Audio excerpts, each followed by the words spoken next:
frankly, there are people who are very high earners, people who are very rich, who are not good with money.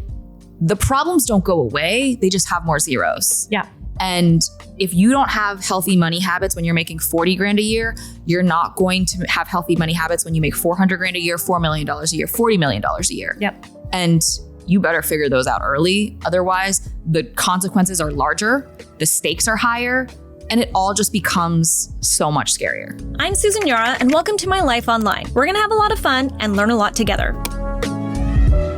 It's hard to look back on my younger years and think I could have done so much more with my money. I didn't have a lot of it, but I could have been wiser with it. I just didn't have the financial advice or the knowledge. That's why I love today's guest, Vivian Tu. She's also known as your rich BFF on social media, and she shares her financial knowledge with millions of people every single day. In today's episode, I love that she breaks down some of her best tips when it comes to money. It doesn't matter if you are making a lot of money, if you are just getting started in your career. This is all advice that anyone can benefit from. And I really do wish that I would have had this advice when I was younger. Vivian, I'm so excited about this because we don't get this kind of education, true financial education, the things that you need to know when we're in school, not even in college. I feel like even if you're like a business major, you're not learning the really interesting stuff. They'll give you the corporate finance, the accounting, maybe even like, how does a hedge fund work? But also like, how do you manage your personal finances? We do not get that education.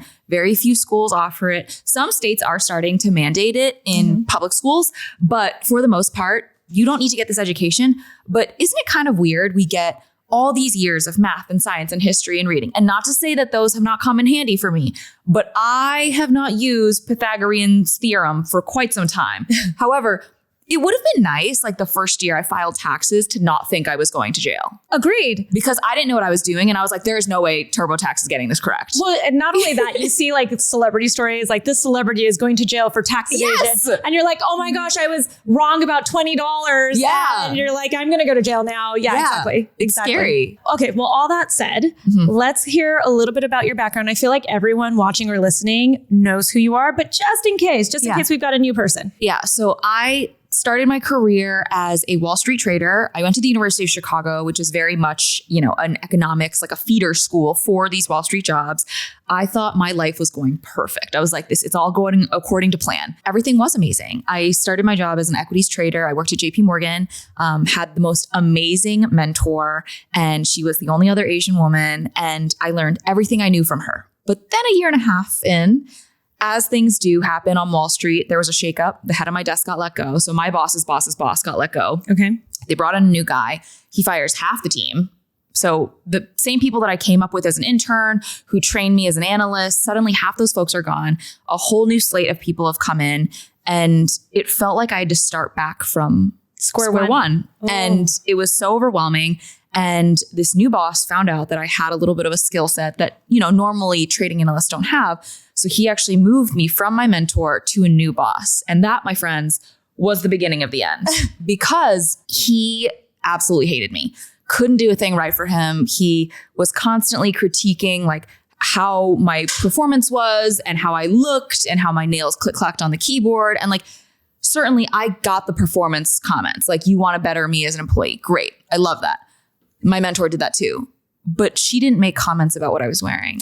And she didn't make comments about how I looked and my makeup choices. And it was really frustrating to hear from a white man that certain parts of me he didn't like, I was not going to be able to change. And so one day I came into work, I had a long cardigan on. He looked at me, touched his hands together and bowed and said, "Is that a kimono?" I'm Chinese, by the way. So not even the correct ethnicity. And it was a really rude awakening. Yeah. That no matter how hard I worked, no matter how good or how smart I got, he was never going to see me as an equal. And so I made a decision that day. I was like, I got to get out of Dodge. So I go to my mentor, obviously immediately, tell her what happened. And she is just so bummed. She's so disappointed. And you could see it I could see it on her face. But I told her, I was like, I'm quitting today. And she's like, no, you're not. And so she helped me ultimately over the course of the next couple months find another job. And I went from Wall Street to a job in digital media strategy sales at BuzzFeed. And while I was there, I made a bunch of new friends, and my new friends said, hey, you came from Wall Street, you're going to help us with our finances. And so I ultimately took my finance knowledge from Wall Street, my social media, digital media knowledge from BuzzFeed, and I created Your Rich BFF January 1st of 2021. First video, didn't think anything of it, goes viral. 3 million views, 100,000 followers by the end of the week. Amazing. Amazing. I love that for you. And since then, you've also written a book. I have a chart-topping podcast called Net Worth and Chill. So if you want to listen to podcasts about money, this is a great place to start. I have been working on some really exciting potential TV opportunities, but I've just gotten so many opportunities to actually like get in with real people. I think one of the things that I do that I love the most is speaking, going to college campuses, going to corporate retreats, and talking to people about money, because I'm trying to be that educator that I never had. The reason I brought you on today, I feel like we should almost kind of take it back. You give so much amazing information, and it's really vast when it comes to finances. But I feel like there are some basics, especially as women, that we should be discussing. Yeah. Are there some of these like just top 5 tips that you give to young women, young people in general who are just starting to come into some money? Maybe they're just starting out their career. They're starting to really get there. And they're like, wait, I have a little bit of extra money. What should I be doing with it? Yeah. I always say that if you want to be rich, you have to strip. And everybody laughs and is like, oh, interesting. And I'm like, no. Strip is an acronym, but it's truly like such a simple formula to follow. First and foremost, I always say, make sure you have an emergency fund. So 3 to 6 months of living expenses if you're single, 6 to 12 if you're the head of a household or partnered up, and you're going to put it into a high yield savings account. Okay. Because why would you want to earn less interest on your money when you can earn more? That doesn't make sense to me. Yeah. So earn a little bit on your money. Okay. Wait. Can I take it a step back though? Yeah. So I remember like my first 2 jobs, I was making I was like doing the paycheck to paycheck thing. I'm sure people say this to you all the time, right? How are they supposed to take some of this money and actually save it? Yeah. I think the easiest thing to do is actually go and make it automatic. For me, something that I struggled with in my early 20s is if I saw it in my bank account, I would spend it. Same. Like out of sight, out of mind though. So I actually went into my workplace portal, and instead of putting 100% of my paycheck into my checking account, I would put 95%, I would put 90%. And then I would just quietly move that 5 or 10% into a separate savings account that I did not even have to look at. And then over time, I realized that my spending continued to match what was available to me, but I was all the while, every single month, really taking care of future me. Right. So if you're making $100 every paycheck, you're putting aside $10, and that other $90 is you're kind of living as if that's actually what you take home. Just pretend like you don't have it, because when you see an extra $200, you just get like a little bit of an itch, and you're like, oh, what can I go and spend this on? Like one more meal out, one more cute outfit. It's like, don't use that money to take care of your future. Yeah, because it's still you spending money, but spending money on future you. What's another tip? But yes. Okay. So now we're going down the line for strip. So T is total debt. A lot of people have debt. I have debt. Yep. You got to just make sure you have a plan. Having debt's not a bad thing, but you're going to want to rank everything from highest to lowest interest rate, make the minimum payment across everything to keep your credit score good.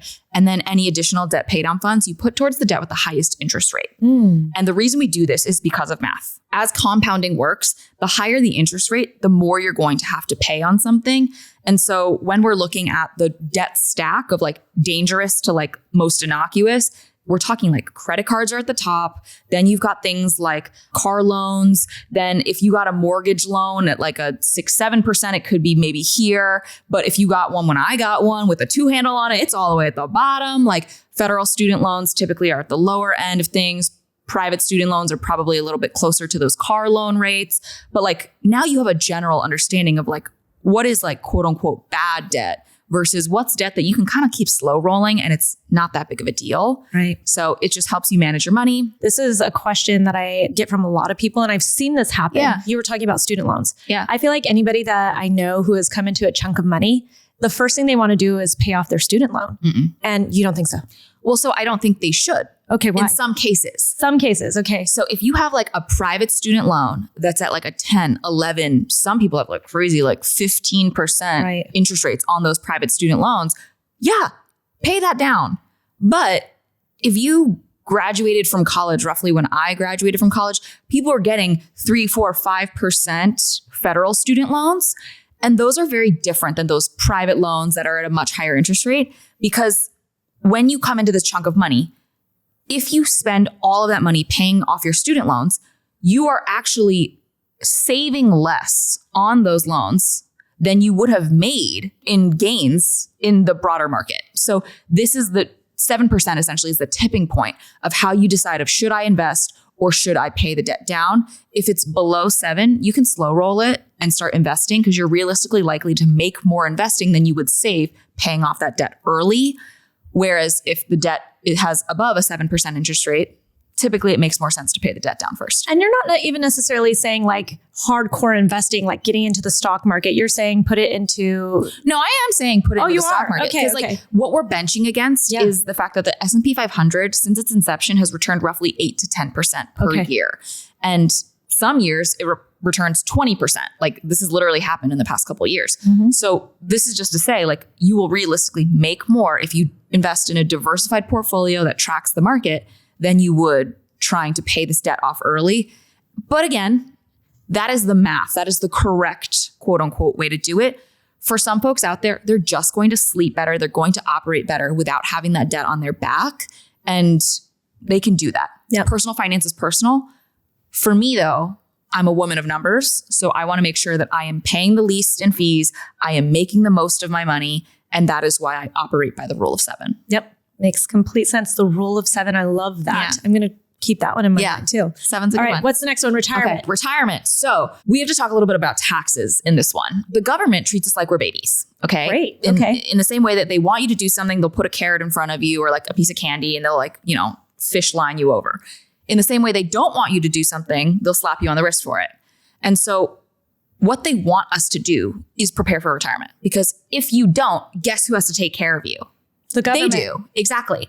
And so they have made a lot of incentives for you to take care of your own retirement. So things like your employer sponsored plan, like a 401k or a 403b, you get tax benefits for participating. Individual retirement accounts, IRAs, both of the traditional and the Roth variety, preparing for these retirement moments is going to actually save you on taxes. So not only do you want to take advantage of these tax advantaged accounts, you want to play by the rules. You don't want to take money out early for most of them. Some of them you can do it penalty free up to a certain amount. But like, again, it really does depend on what type of account you're using. But if you play by the rules, you're going to see additional benefits aside from what you would get in an individual brokerage. So that's talking about the accounts.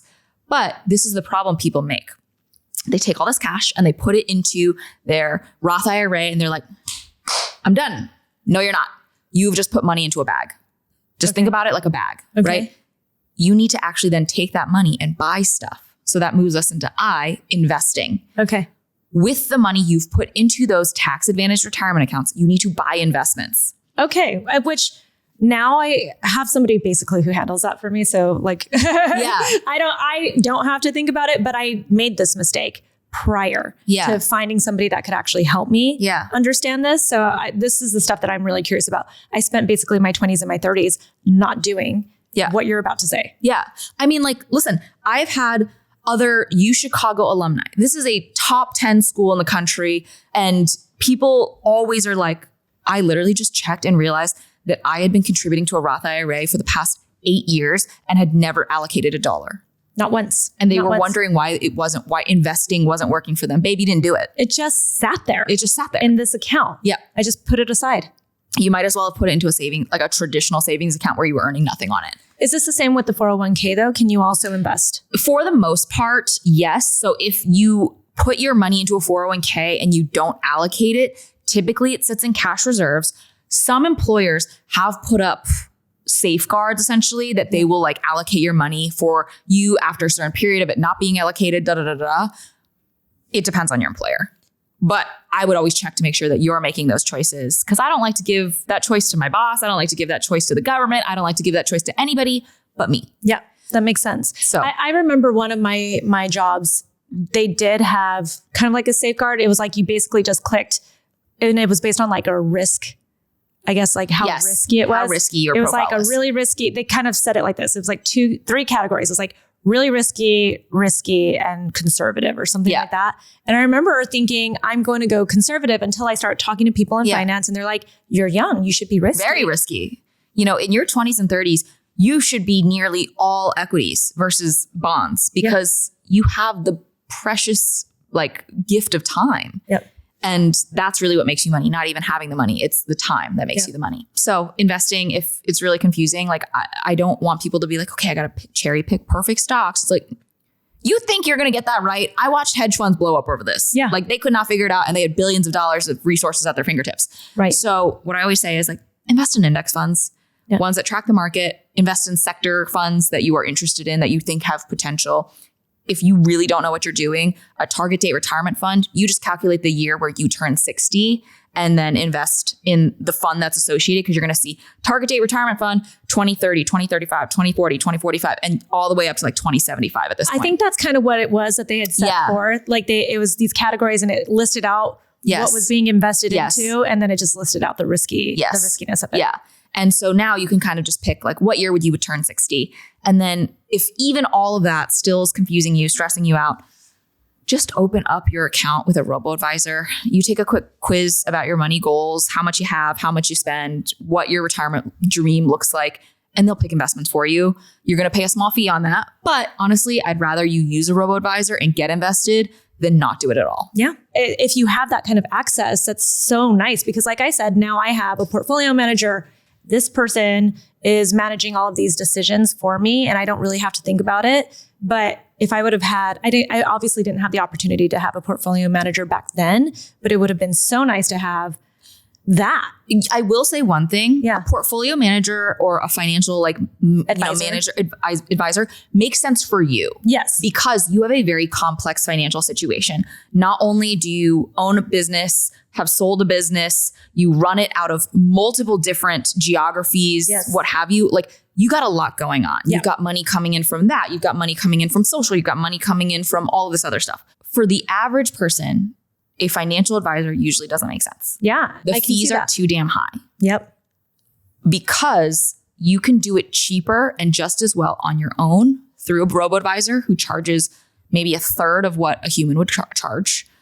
Or frankly, what most people should do is speak to a financial planner, very different than a financial advisor, for a flat fee, and then understand what you want to have accomplished, and then still be able to allocate it and click the buttons yourself. Yep.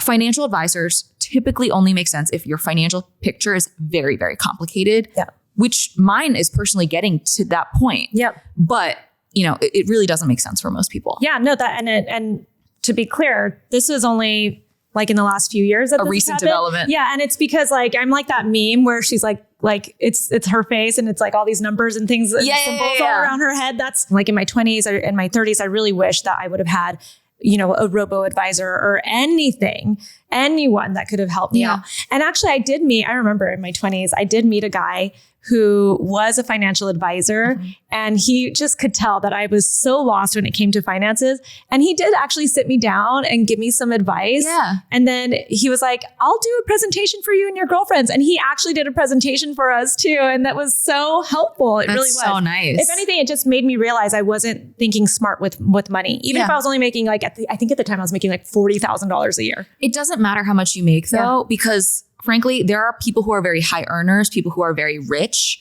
who are not good with money. The problems don't go away. They just have more zeros. Yeah.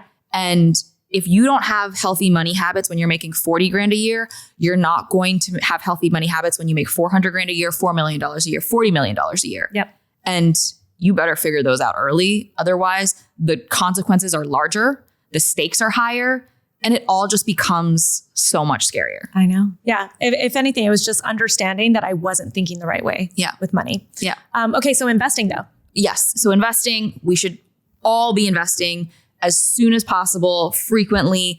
The true key to wealth that nobody really just mentions because it's so unsexy is to make as much as possible, live well below those means, and invest the difference. And it's no one wants to hear that. No one wants to hear that they can't be balling out, especially we live in Miami. Every other car you see is a Lambo. I know. And it's it's not sexy. It's going to take time. But if you actually follow this playbook, it works. Yep. And speaking of playbooks, the last letter of P is plan. It's so important to have a plan. When I ask people who are oh, I want to be rich. I want to be rich. I'm why? Yeah. So many people can't answer that question. I agree. I actually just said this to somebody the other day. I was like, I love that you have all of these goals, but why? Why? Like, what's the driving force here? What's the dream? Yeah. And a lot of people are like, oh, well, I want to be able to like buy stuff. I'm like, is that really it? I know. Is that really it? That can't be. Because you can work a lot less hard and still be equally as happy if that's it. Yeah. But like, you need to understand what your happily ever after looks like. For some people, it's you're 30, you live in an Airstream, you're completely retired, you don't have shoes. Yeah. Like they're just like off the grid. Yeah. For some people. Not me. No, certainly not us. Definitely not girls like us. For me, it's like I want to be able to help my kid or kids pay for college. Mm-hmm. I want to have a vacation home. When I am 40, I would like to be retired. When I travel, I want to have a certain level that I'm staying at. Like I want to be at the Four Seasons. I want to be at the Aman. I want to be able to fly business when I travel across the Atlantic Ocean to Europe. Like there are things that I want in my life, but also it has a lot more to do with stability and security. Yep. When my parents can't walk well anymore, I want to be able to upgrade or downgrade technically their house to a ranch so that they don't have stairs. I want to be able to take care of my in-laws when they can no longer work. I want to there are things in my life that I want to do. And that is where that money comes from.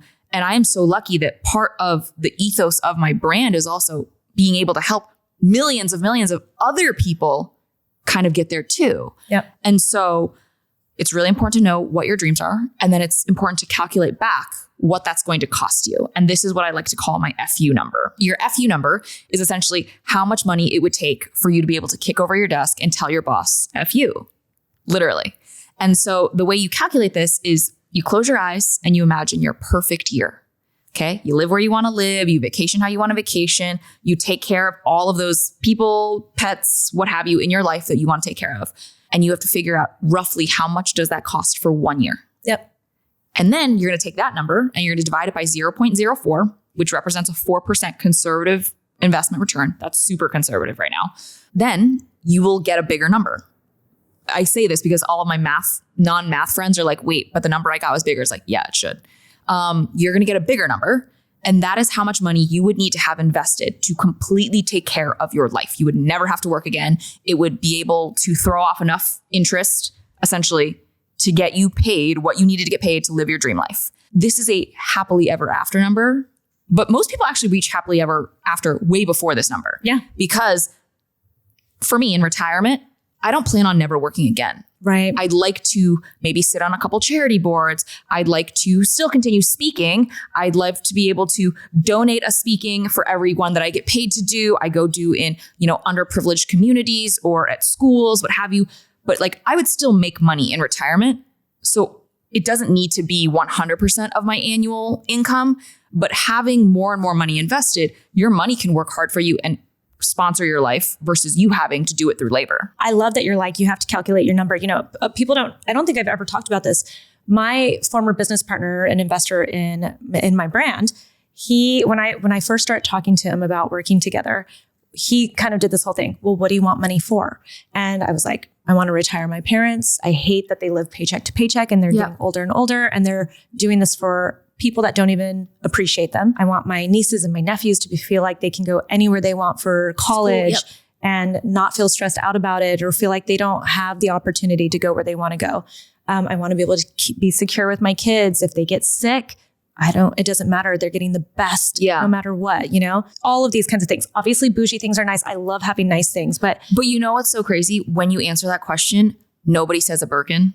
Oh, I know. Nobody says, oh, I want to be able to drive, a McLaren. Everybody, it somehow always comes down to life, true life, and living it. Yep. And the experiences you're going to be able to share with those people. Yep. I think that speaks a lot of like how we as a society like misvalue shit all the time. 100%. And I always try to keep myself in check with that. But so once I told him all of these things, he goes, then you need to tell me your number.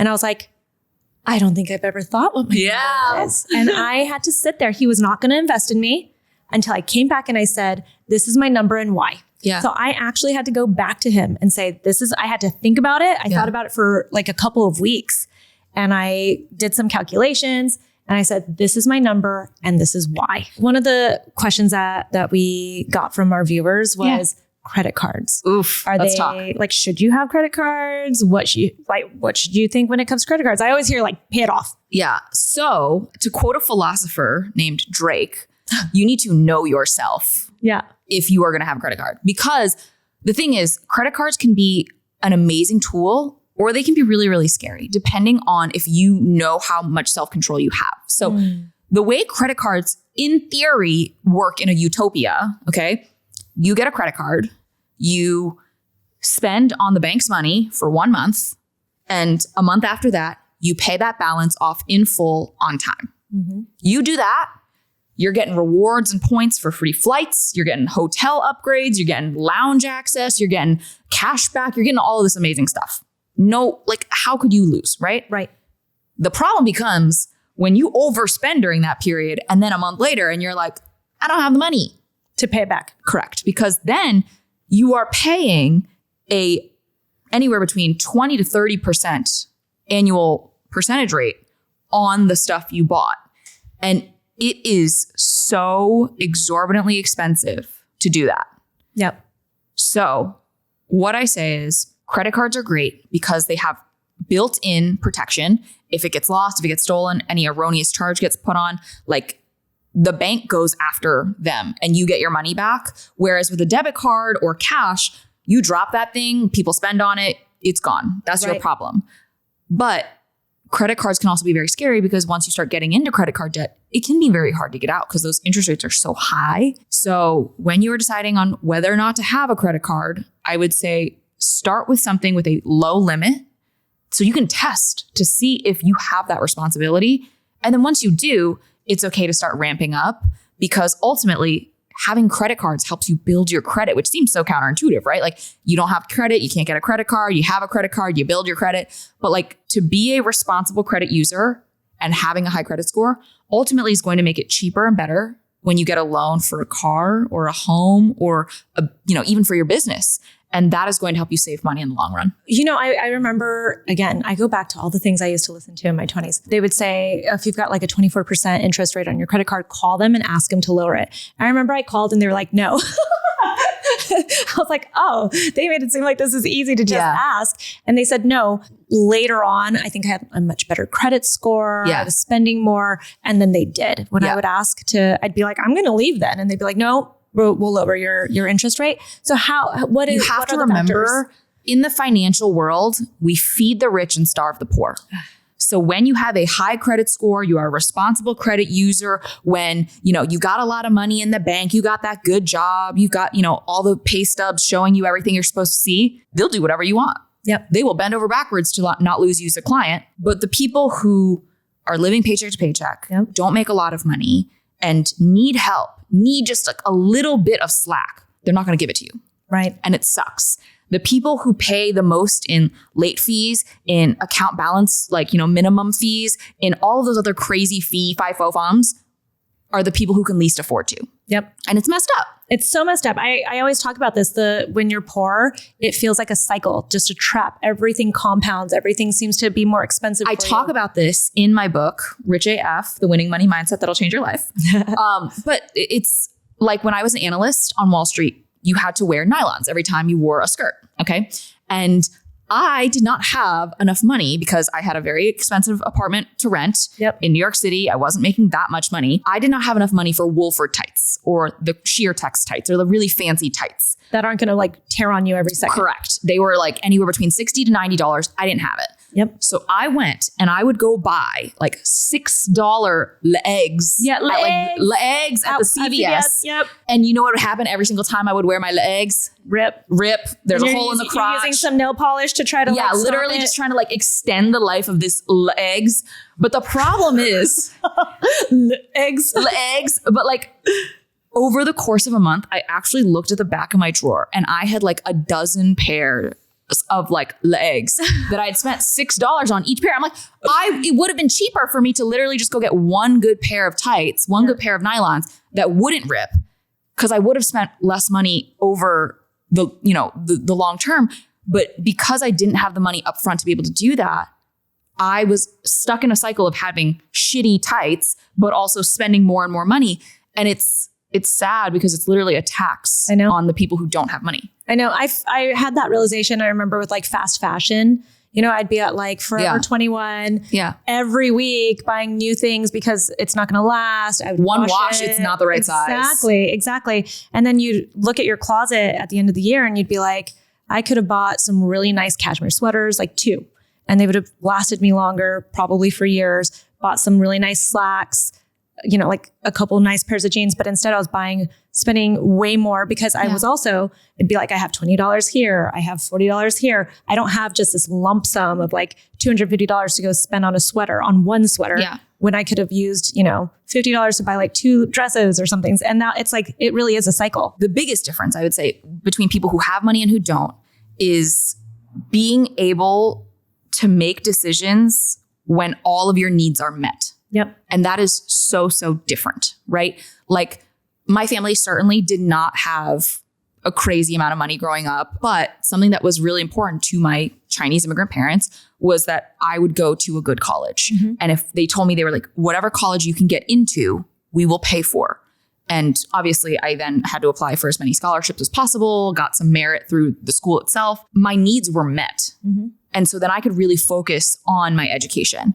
I know people who had it a zillion times harder than me. Not only were their needs not being met, they had to then work study. They had to then do all, right. Like I think it's really hard to say like we all have the same opportunities because we don't. When you are being tasked with taking care of your immigrant family at your first job, you're the first person in your family to make 6 figures. You know, every single uncle is calling you for a small business loan. Like that person lives a very different life than someone who comes from money. Even if they're not getting money from their family, your family's not asking for your money. They're not asking you to take care of them.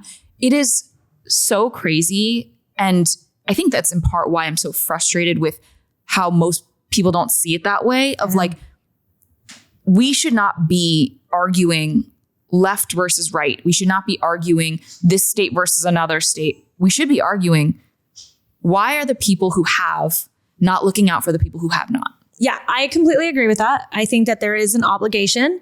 If you have money, you should be taking care of people, at the very least, the people around you. Yeah. You know, I actually really believe in abundance mentality where you're just like, I feel like the more I have, if I give to people also, it always comes back. Yeah. Let's do a couple of rapid fire. Yeah. Rent or buy a house? It depends. And what you can do is actually the New York Times has a rent versus buy calculator. So you pop in all the information of like what it would cost you to rent a similar thing or, you know, how much your house payment currently costs. And then it'll do a calculation of like which one makes more economic sense for you. How about for cars? For cars, I would say if you're going to drive it into the ground, buy. If you are really interested in having the newest thing or realistically won't stick around in this city for a very long period of time, just lease. And then I guess the way to wrap this up is we see all this on social media, right? It's like being Delulu or like putting yourself in that mentality, manifesting. I'm more of a pragmatic person in the way that I think about things. Yeah. But I do feel like it's helpful to get into the mentality of whatever it is that you want. So I guess in this case, it would be for the people watching the rich person mentality. Yeah. What do you think about that? And would you say that's what people should do? And what's your advice? Yeah. Money mindset is definitely real. And I think the biggest thing we should all remember is that the people at the top benefit when the people at the bottom are fighting each other. Right. So I think that was not what I thought you were going to say, but you're really? Right. Absolutely. So I think for a really long time, especially in the types of jobs that I've had, I always felt like I had to edge out the other girl. I had to be the token, cool, smart girl who was going to succeed. That's not true. No. Like there does not have to be one girl on the board. Why can't half the board be women? Yep. And like when we are too busy at the bottom fighting each other for scraps, the people at the top, they're actually scratching each other's backs. Yep. So like as I've become more and more financially successful, I started to notice that like people will offer me things. They'll be like, oh, like I have an accountant, you should use my accountant. Yep. Or I am a member of this club, let me sponsor you so you can get in too. And it's like these people at the top, they're all apex predators. They are not worried about competing with each other. So the fact that you sit next to your coworkers and you're like, I can be the only token successful one is not true. Yep. There is more than enough to go around, but you have to be mindful that, you know, cutting out all this competition it's going to take some time. Like you should be thinking about it in a collaborative effect versus of how can I cut this person's throat so that I can win? Why can't you both be winners? Yep, I agree with that. I've always said to people, other people's success never has affected mine. I mean, think about the beauty industry, right? Like think about how many skincare brands are out there. Think about how many makeup brands are out there. You are still able to sell yours. Yep. They are still likely going to be able to sell theirs and make a great amount of money. And like, there doesn't have to be one lip gloss. There doesn't have to be one XYZ. There's not one bank. There's not one good restaurant. There's not one good car. Why do we think we have to be the one good employee or the one good person? I do believe that your community, the people around you, that's how you grow. You uplift each other. There's huge power in working together versus against. 100%. That is the best advice. Thank you so much, Vivian. I love you so much. Thank you for making time for me. I love you. Thank you for having me. Thanks for joining us on this episode of My Life Online. If you enjoyed this podcast, make sure to follow, rate, and review, and also share it with a friend so we can continue making great episodes for you. You can also find me on social media. I'm at Susan Yara. And if you enjoy beauty, especially skincare, make sure to check out my YouTube channel, Mixed Makeup. I'll talk to you soon.